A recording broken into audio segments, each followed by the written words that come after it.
continuación tenemos la presencia del doctor José García Falconi.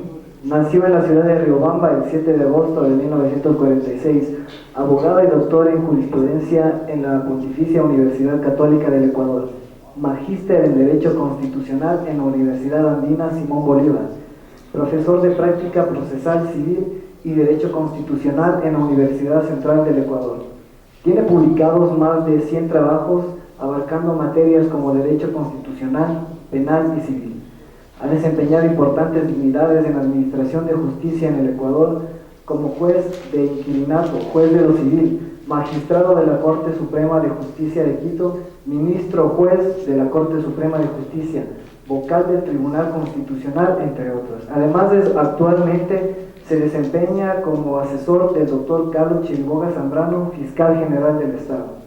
El tema a tratarse es el principio de justicia intercultural y el error de prohibición en el ordenamiento jurídico ecuatoriano. Con ustedes el doctor José García Falcón.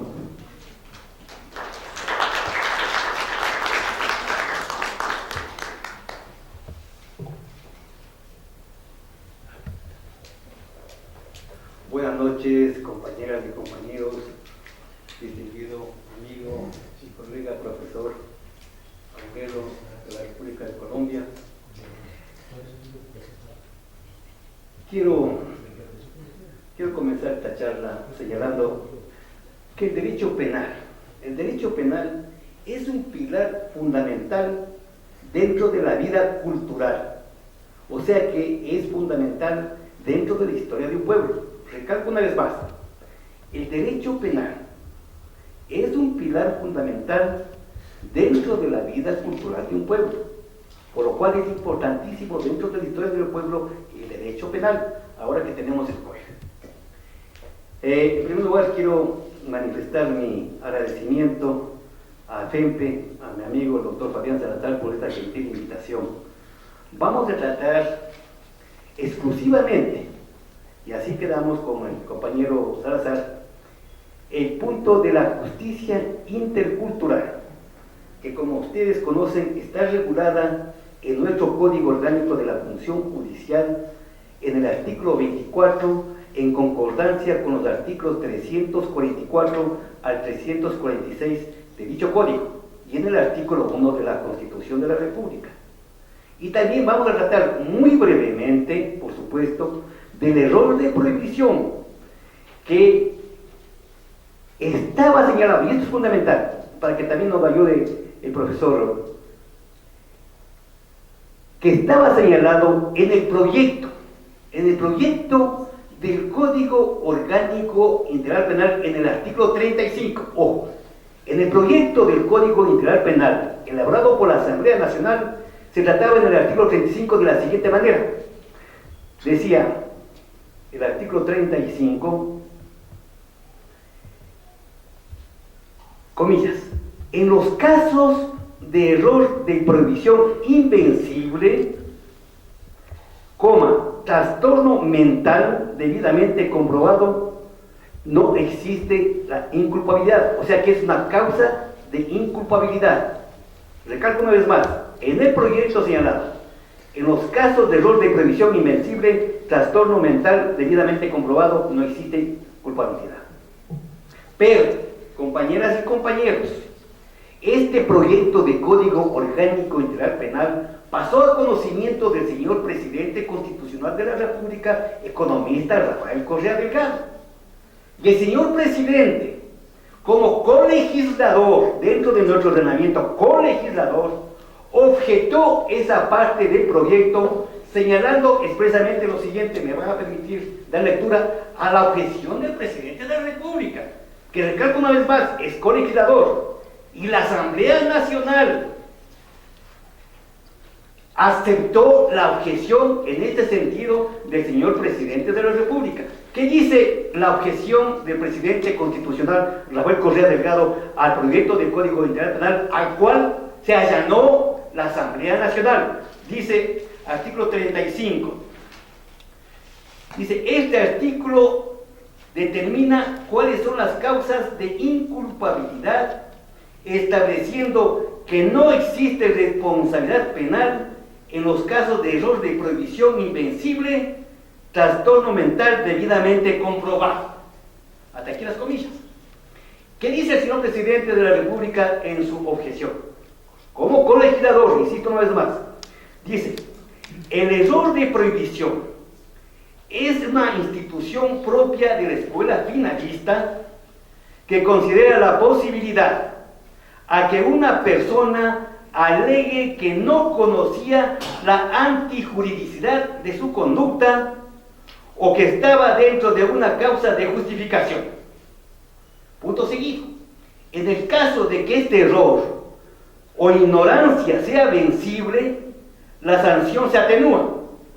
Y en el caso de que sea invencible, daría lugar a una causa de inculpabilidad. Al razonamiento del señor presidente de la objeción.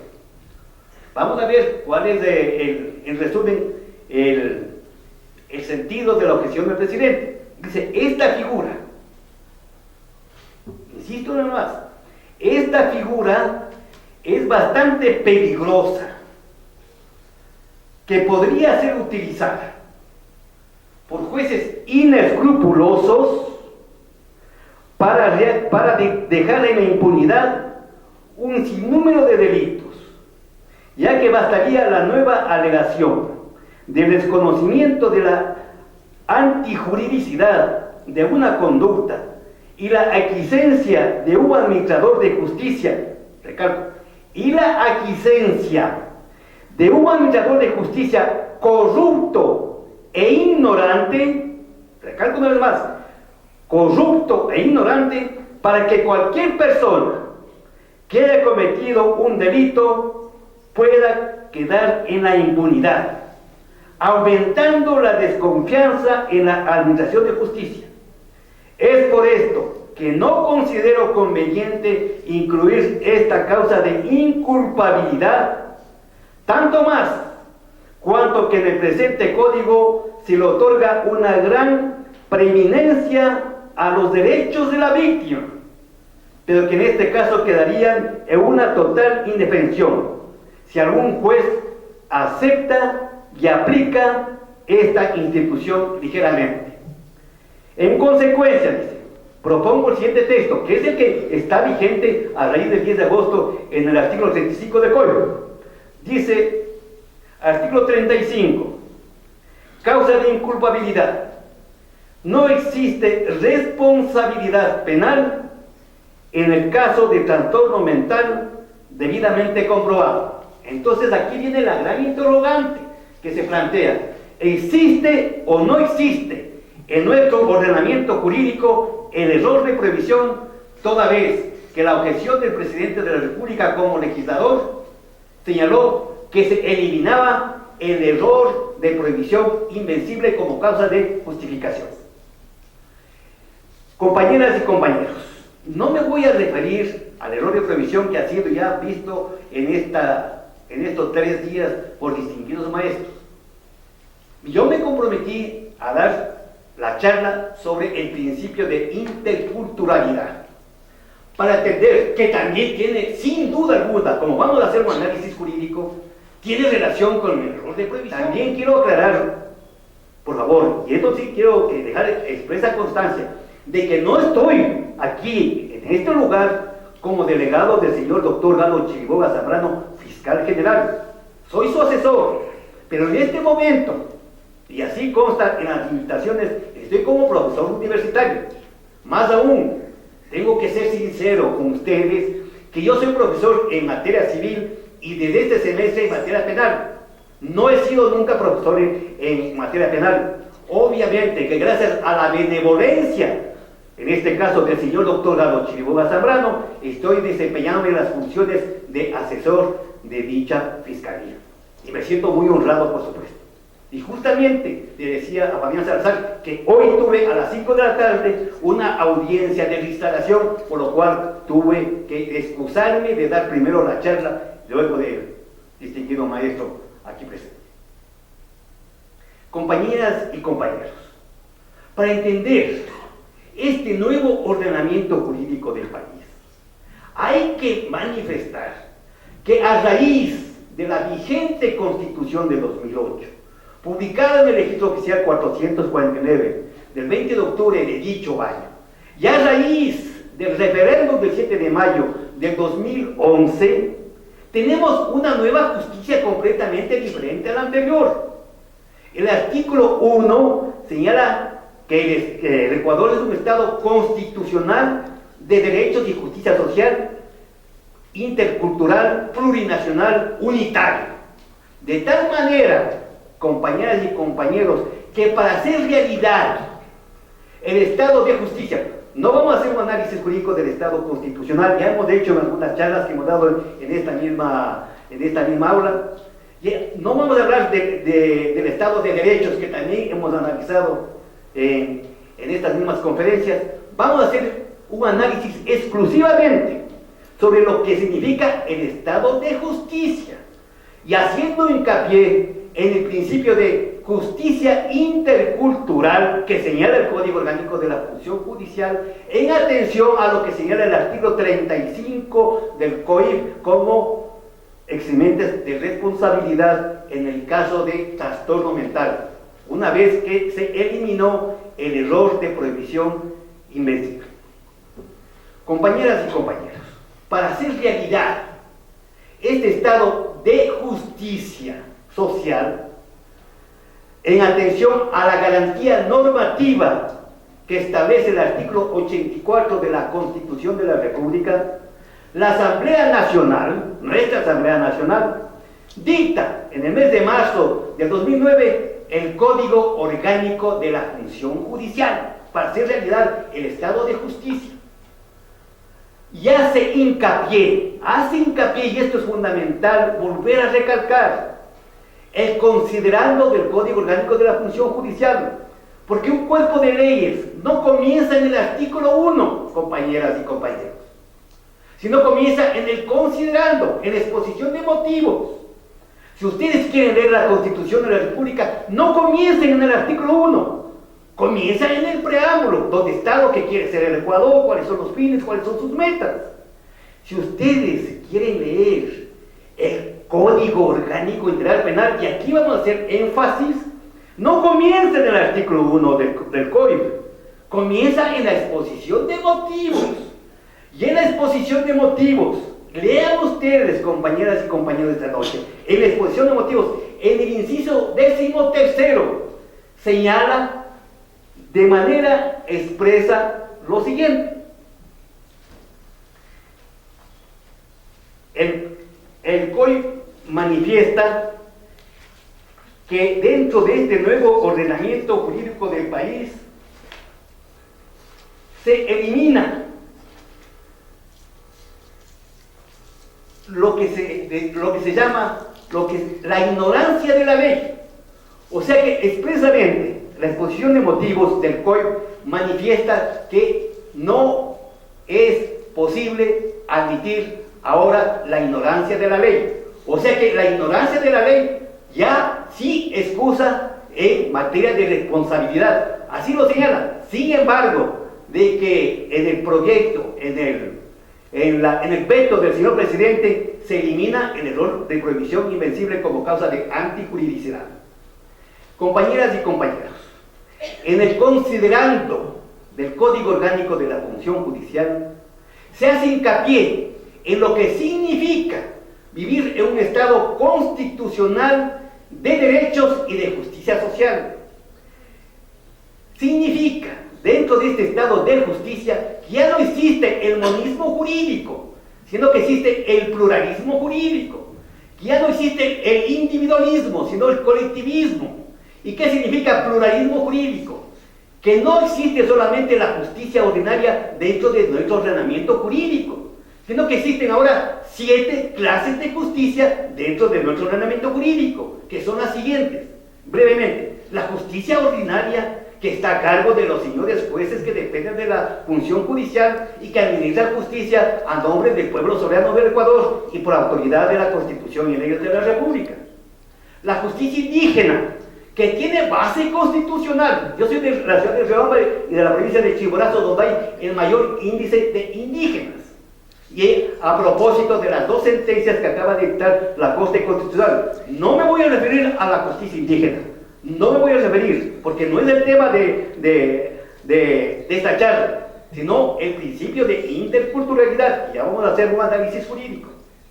La justicia indígena, que tiene base constitucional en el artículo 171, obviamente con control constitucional y con límites, como es la Constitución de la República y los derechos humanos que señalan los tratados y convenios internacionales que forman parte del ordenamiento jurídico del país.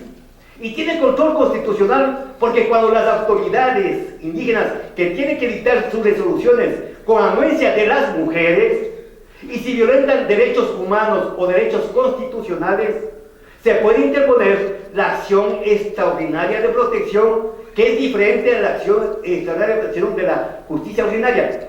La acción extraordinaria de protección respecto a la justicia indígena, que está regulada en los artículos 65 y 66 de la Ley Orgánica de Garantías Jurisdiccionales y Control Constitucional.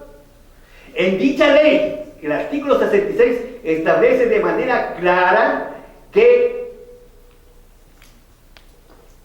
la justicia indígena es autónoma y tiene mínimo control. Más aún, el Código Orgánico de la Función Judicial establece de manera categórica de que el Consejo de la Judicatura no tiene ninguna injerencia en la justicia indígena. Esa es la segunda forma de administrar justicia. La tercera forma de administrar justicia es la de paz y equidad. Todavía está en mora el Consejo de la Judicatura en designar los jueces de paz y equidad que señala la Constitución de la República y que ya contempla el Código Orgánico de la Función Judicial.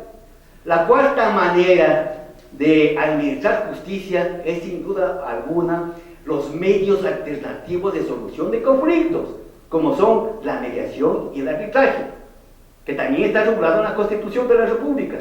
La quinta manera de administrar justicia dentro del pluralismo jurídico es que, como formamos parte de la CAN, la Comunidad Andina de Naciones, juntamente con Colombia, con el Perú y con Bolivia, también tenemos el Tribunal de Justicia Andino, que acaba de dictar hace una semana una sentencia en contra del Ecuador por limitaciones a las importaciones.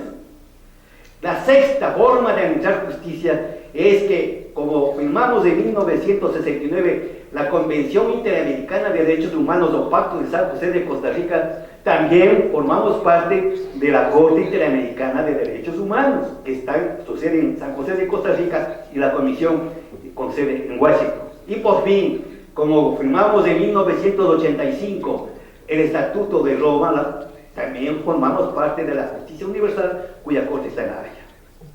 Compañeras y compañeros, dentro de este nuevo ordenamiento jurídico del país, el Código Orgánico de la Función Judicial establece nuevos principios rectores para la administración de justicia. Y entre ellos está en los artículos 4 al 31 de dicho Código Orgánico de la Función Judicial. Veamos lo que dice el artículo 24 del Código Orgánico de la Función Judicial en atención al principio de interculturalidad en relación con los artículos 344 al 346 de dicho cuerpo de leyes, para entender la forma como se debe administrar justicia ordinaria. No me estoy refiriendo a la justicia indígena, a la justicia ordinaria, cuando una persona de raza indígena está inmiscuida en un asunto de orden especialmente penal. ¿Por qué? En la ciudad de Riobamba hemos estado conversando con algunos señores jueces, informalmente por supuesto, y les hacía la siguiente interrogante, que también les presento a ustedes con todo el respeto. ¿Será posible, dentro de este nuevo ordenamiento jurídico del país, dentro de esta nueva concepción del Estado constitucional de derechos y justicia social, que un juez de garantías penales, juzgue igual en un asunto similar a José García Falconi, que es un mestizo, que tiene cuatro títulos de cuarto grado, que es profesor en el alma mater, en la Universidad Central del Ecuador, en el centro de estudios más importante durante 20 años, que ha publicado libros de materia constitucional, civil y penal, que a José Quispe, que es un shuar, es el mismo delito. ¿Será posible juzgar igual dentro de este Estado constitucional de derechos y justicia social, plurinacional, intercultural? Obviamente que no. Y esto es fundamental, compañeros y compañeros, para abrir los ojos y la mente a este proceso de cambio que vive el país, especialmente respecto a quién, respecto a los jueces, porque de los jueces depende el resultado de la aplicabilidad del principio de justicia intercultural, y si es que existe, ustedes ya sacarán sus conclusiones sobre el error de prohibición vencible e invencible que seguramente, como me decía algún distinguido compañero fiscal, está escondido en artículos 24 y 35 del Código. Compañeras y compañeros, veamos qué dice los artículos 24 sobre el principio de interculturalidad y los artículos 344 al 346 sobre la justicia intercultural.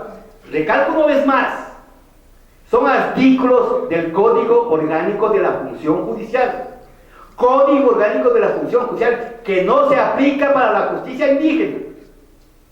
Obviamente que hay algunas referencias sobre la justicia indígena, especialmente en el artículo 343, pero no se refiere a la justicia indígena, se refiere a la justicia ordinaria, a la forma como los administradores de la justicia, a como los operadores de la justicia, todos, jueces, juezas, fiscales, defensores públicos, etcétera, debemos aplicar este nuevo ordenamiento jurídico en el país. ¿Qué dice el artículo 24, compañeros y compañeras? El artículo 24 del Código Orgánico de la Función Judicial manifiesta expresamente lo siguiente. Dice, principio de interculturalidad. Recuerden ustedes, desde el artículo 4 al 31 del Código Orgánico de la Función Judicial nos dan nuevos principios rectores para la administración de justicia dentro de este Estado constitucional de derechos y justicia social que se inauguró a raíz de la Constitución de la República de 2008. Dice el principio de interculturalidad. En toda actividad, recalco una vez más, y capten ustedes, especialmente señores jueces, juezas, fiscales, defensores públicos, dice, en toda actividad de la función judicial, las servidoras y servidores de justicia deberán considerar elementos de la diversidad cultural relacionados con las costumbres, prácticas, normas y procedimientos de las personas, grupos o colectividades que estén bajo su conocimiento. En estos casos, la servidora y el servidor de la justicia buscará el verdadero sentido de las normas aplicadas de conformidad a la cultura propia del participante. ¿Se recuerdan que al comienzo de la charla manifestamos que el derecho penal es el pilar fundamental de la vida cultural de un pueblo? Entonces tenemos que tener en cuenta este particular al momento de aplicar el código.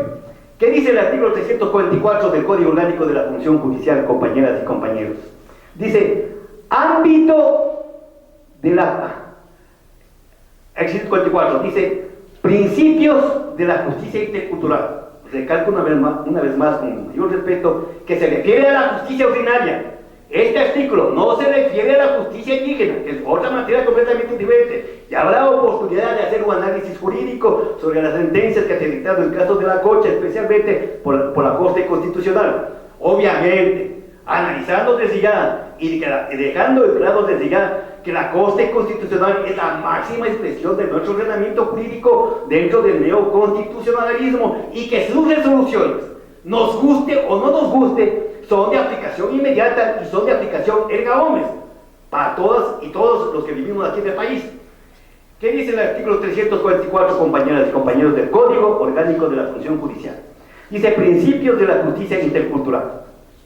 La actuación y decisión, no dice de las autoridades indígenas, de los jueces y juezas, fiscales, defensores y otros servidores judiciales, policías y demás funcionarios y funcionarios públicos observarán en los procesos los siguientes principios. Principios que son de cumplimiento obligatorio. A. Diversidad. Dice, han de tener en cuenta el derecho propio costumbres y prácticas ancestrales de las personas y pueblos indígenas con el fin de garantizar el óptimo reconocimiento